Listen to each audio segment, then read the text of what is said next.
جگہ جگہ پھرنا، دیوانہ، پاگل، سمجھدار، عقل مند. ڈیئر اسٹوڈنٹس، یہاں پہ ایک مسٹیک ہوئی ہے کہ جو 5واں شعر تھا اس کو اوپر لکھ دیا تھا پہلے میں نے، تو یہاں پہ اب جو 6واں شعر ہے وہ اوپر چلا گیا، اب 5واں جو ہے وہ نیچے ہے، تو اس کے لیے ایڈوانس معذرت خواہ ہوں. تو یہاں پہ 5ویں شعر کا مفہوم کچھ یوں ہوگا کہ مجنوں زندگی بھر صحرا کی خاک چھانتا رہا، مگر شادی نہ کر کے کس قدر سمجھداری کا مظاہرہ کر گیا. قیس جو ایک عرب بنو عامر قبیلہ کا جوان تھا جس نے لیلا سے عشق کیا اور لیلا کے لیے وہ ساری زندگی بھٹکتا رہا اور اسے مجنوں اور دیوانہ کہتے تھے. تو یہاں پہ اسی واقعے کو یہاں پہ سید ضمیر جعفری نے کوڈ کیا ہے اور وہ کہتے ہیں کہ مجنوں جو تھا اس نے ساری زندگی لیلا کے لیے وقف کر دی، اس کے پیچھے وہ قربانیاں دیتا رہا، لیکن کیا ہوا کہ اس نے شادی نہ کر کے کتنی سمجھداری کا مظاہرہ کی. یہاں پہ سید ضمیر جعفری شادی کے معاملات کا تذکرہ کر رہے ہیں کہ اصل میں شادی جو ہے ایک ذمہ داری کا نام ہے، اور جو لوگ یہ ذمہ داری نبھا نہیں سکتے وہ ساری زندگی کیا ہے الجھن کا شکار رہتے ہیں. تو یہاں پہ وہ کہتے ہیں کہ جو قیس تھا، مجنوں تھا، لوگ اسے پاگل کہتے تھے، لیکن میں کہتا ہوں کہ وہ کتنا سمجھدار آدمی تھا کہ جس نے اس جھنجھٹ سے جان چھڑا لی. یہاں پہ وہ کہتے ہیں کہ مجنوں جو تھا اس نے شادی نہ کر کے سمجھداری کا مظاہرہ کیا. وہ لیلا کی محبت میں دیوانہ ٹھہرا تھا، لیکن نہیں کی شادی مجنوں نے کہ اس کے ہوش باقی تھے. کہ شادی جو ہے اس میں طرح طرح کی ذمہ داریاں ہیں، اس میں ہر طرح سے نان و نفقہ کی ذمہ داریاں ہیں، بیوی کے اخراجات ہیں، بچوں کے اخراجات ہیں، ان کی تعلیم ہے. تو اس کو لے کے چلنا ایک آسان کام بھی ہے، ایک اہم ذمہ داری بھی ہے، لیکن جو لوگ ذمہ دار نہیں ہوتے وہ اس ذمہ داری کو نہیں نبھا سکتے. اسی بات کو ضمیر جعفری نے کہا ہے کہ مجنوں جو تھا وہ کتنا سمجھدار تھا کہ اس نے شادی نہیں کی تھی. ان کی فرمائش نئی دن رات ہے. یہ جو ہے بیویوں کی طرف اشارہ کرتے ہیں یہاں پہ شاعر کہ ان کی فرمائش نئی دن رات ہے اور تھوڑی سی میری اوقات ہے. یعنی میری حیثیت تو بہت کم ہے، لیکن میری جو بیگم ہے، میری جو بیوی ہے، اس کی فرمائشیں جو ہیں، اس کی جو فرمائشیں جو ہیں وہ زیادہ سے زیادہ ہوتی جا رہی اور میں ان کو نبھا نہیں سکتا. یہاں پہ سید ضمیر جعفری نے کہا ہے کہ مجنوں جو تھا وہ سمجھدار آدمی تھا کہ اس نے یہ شادی نہیں کی. نیکسٹ بڑھتے ہیں شعر نمبر 6 کی طرف. دانش و حکمت کی ساری روشنی کے باوجود، دانش و حکمت کی ساری روشنی کے باوجود کم ہی ملتا ہے زمانے میں کم آزار آدمی. کم ہی ملتا ہے زمانے میں کم آزار آدمی. کم آزار کہتے ہیں کم تکلیف دینے والے کو. فرشتے سے بہتر ہے انسان بننا، مگر اس میں پڑتی ہے محنت زیادہ. یہاں پہ سید ضمیر جعفری کہتے ہیں کہ علم و حکمت کے باوجود ایسے انسان کم ہیں جن سے لوگوں کو تکلیف نہیں پہنچتی. اگر ماضی میں دیکھیں تو علم کی سہولیات نہیں تھی، علم حاصل کرنے کے لیے طرح طرح کی مشکلات کا سامنا کرنا پڑتا تھا، کتنے سفر طے کرنے پڑتے تھے، کتنے لوگوں کے پاس جانا پڑتا تھا. لیکن آج یہ سہولتیں عام ہیں، ہر جگہ پہ اسکول، کالج، یونیورسٹیاں ہیں، تو علم جو ہے وہ بڑھ چکا ہے. علم بڑھ چکا ہے، لیکن کیا ہے اس پہ عمل نہیں رہا. تو یہاں پہ وہ یہ کہہ رہے ہیں کہ علم و حکمت تو بہت زیادہ ہے، یعنی لوگوں کے پاس ڈگریاں ہیں، اور یہ ڈگریاں جو ہے ان کے بارے میں کسی نے کیا خوب کہا ہے کہ آج کل کی ڈگریاں جو ہیں یہ اصل میں اخراجات کی رسیدیں ہیں کہ ان سے انسان نے سیکھا کچھ نہیں ہے. تو یہاں پہ بھی اسی طرف سید ضمیر جعفری کہتے ہیں کہ علم تو زیادہ ہے لوگوں کے پاس، لیکن وہ ایسے لوگ ان میں بہت کم ہیں، ایسے انسان بہت کم ہیں جن سے لوگوں کو تکلیف نہیں پہنچتی. ہیں لوگ جہاں میں وہی اچھے، ہیں لوگ جہاں میں وہی اچھے جو آتے ہیں کام دوسروں کے. درد دل کے واسطے پیدا کیا انسان کو، ورنہ طاعت کے لیے کچھ کم نہ تھے کرو بیاں. یہاں پہ یہ لفظ ہے طاعت. اکثر بچے جو ہے وہ اطاعت لکھتے ہیں، تو یہاں پہ شاعری میں وزن کے لیے اور وزن کو مینٹین رکھنے کے لیے، برقرار رکھنے کے لیے بعض اوقات الفاظ جو ہیں ان میں کھینچا تانی کرنی پڑتی ہے. تو نیکسٹ بڑھتے ہیں شعر نمبر 7 کی طرف. دل رہے نے سوما دل رہنے سوما دستار رہنے میکدہ، تھا ضمیر جعفری بھی ایک مزیدار آدمی۔ رہن کہتے ہیں گروی رکھنا، سوما کہتے ہیں گرجا گھر کو، اور دستار کہتے ہیں پگڑی کو، میکدہ کہتے ہیں شراب خانے کو۔ اس شعر کا مفہوم کچھ یوں ہوگا، شاعر کا دل مغربی تہذیب کا مشتاق تھا اور وہ اپنی عزت شراب کے مے خانے کی نظر کر چکا تھا۔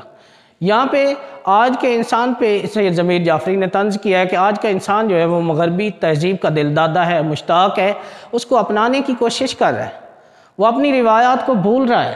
تو یہاں پہ وہ کہتا ہے کہ جب وہ مغرب کی تہذیب کی طرف جاتا ہے تو وہاں سے واپسی کا راستہ ممکن ہی نہیں۔ اور وہ کہتا ہے کہ دوسری نظر میں وہ کہتا ہے کہ آج کا انسان جو ہے وہ اپنی عزت، اپنا جو عزت ہے اس کو میکدے میں لے کے چلا گیا۔ یعنی آج کل دیکھیں تو جتنے جو بدکار لوگ ہیں ان کی زندگی یا ان کا معیار جو ہے زندگی، دوسرے لوگ ان کو بہتر سمجھتے ہیں، یعنی برے آدمی کو اچھا سمجھے جانے لگا۔ تو یہاں پہ سید ضمیر جعفری بھی کہتے ہیں کہ مغربی تہذیب جس کا انسان آج کا مشتاق ہے، وہ تہذیب جو ہے اصل میں وہ تہذیب نہیں ہے۔ اصل تہذیب جو ہے وہ مشرق کی تہذیب ہے۔ مغربی تہذیب میں کسی کا کوئی خیال نہیں رکھا جاتا، نہ وہاں پہ ماں کا خیال ہے، نہ باپ کا خیال ہے، نہ بیٹی کا، کسی کی کوئی ویلیو نہیں، کوئی قدر نہیں۔ جبکہ ہمارے ہاں یہ چیزیں آج بھی عام ہیں۔ آج کا انسان بھی اپنے بیٹے کو 18، 20، 24 سال تک، جب تک وہ برسر روزگار نہیں ہوتا، اس کی ذمہ داری اٹھاتا ہے۔ لیکن مغرب میں وہ لوگ جو ہیں جب 18 سال کا کوئی بچہ ہو گیا، بچی ہوگی، یا اپنی ذمہ داری پہ چھوڑ دیتے ہیں۔ تو یہاں پہ سید ضمیر جعفری کہتے ہیں کہ میں و مینا سے یاریاں نہ گئیں، میری پرہیزگاریاں نہ گئیں۔ یعنی ظاہری طور پہ تو مسلمان ہوں، لیکن کیا ہے، اور میرے اندر جو برائیاں ہیں وہ آج بھی اسی طرح سے چل رہی ہیں۔ تمہارا جانا مسجد میں دلی تسکین ہے، لیکن ادھر میں خانے میں ساجد تم آنکھیں ٹھنڈی کرتے ہو، کہ وقتی طور پہ تو نمازیں بھی پڑھتے ہو، کلمہ بھی پڑھتے ہو، اور کام اسلام کی باتیں بھی کرتے ہو، لیکن میں خانہ آج بھی آپ لوگ اس کو چھوڑ نہیں سکے، اس کو ختم نہیں کر سکتے۔ اس کے بعد شعر نمبر 8 پڑھتے ہیں۔ پہلے کشتی ڈوب جاتی تھی نظر کے سامنے، اب گرے گا بحر اوقیانوس کے پار آدمی۔ پہلے پرانے وقت میں بحر اوقیانوس دنیا کا دوسرا بڑا سمندر ہے، پار دوسری جانب۔ تو یہاں پہ سید ضمیر جعفری کہتے ہیں کہ پہلے کا انسان برائی کی دلدل میں پھنس جاتا تھا تو نکلنے کا امکان باقی تھا، مگر آج کا انسان مغربی تہذیب کا شکار ہو چکا ہے، جس سے بچنا ناممکن ہے اور امپاسبل ہے۔ یہاں پہ سید ضمیر جعفری کہتے ہیں کہ پہلے کا انسان جو تھا وہ برائی میں پھنستا تھا تو اس کے چانسز تھے کہ وہ نکل سکتا تھا، وہ اس پہ یہ کہہ لو کہ وہ اللہ کے یاد سے غافل ہو سکتا تھا، لیکن ایک وقت آتا کہ وہ واپس آ سکتا۔ لیکن آج کل سوشل میڈیا اور اس مغربی تہذیب نے انسان کو اس قدر اپنی لپیٹ میں لے رکھا ہے کہ جو ایک دفعہ اس دلدل میں پھنس گیا، اس کا نکلنا، اس کا بچنا جو ہے وہ محال ہے۔ تو اسی طرف یہاں پہ سید ضمیر جعفری بھی اشارہ کر رہے ہیں کہ آج کل کا انسان جو ہے وہ اس تہذیب کا دل دادا تو ہے، لیکن یہاں سے بچنا، یہاں سے نکلنا اس کے لیے بہت مشکل ہے۔ میرے ذوق تسخیر فطرت کے آگے عناصر کا قلب و جگر کانپتا ہے۔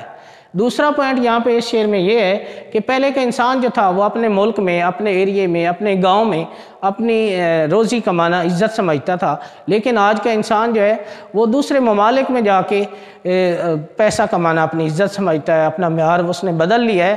تو یہاں پہ وہ کہنا چاہتا ہے، یہ شاعر کہتے ہیں کہ وہ انسان جو یہاں پہ رہتا تھا اپنے گاؤں میں، اپنے ملک میں، جب کبھی وہ مرتا تھا تو اس کو قبر بھی یہاں پہ نصیب ہوتی تھی، لیکن آج کا انسان جو ہے وہ دوسرے ملک جانا پسند کرتا ہے، اس کا معیار زندگی کچھ بدل گیا ہے۔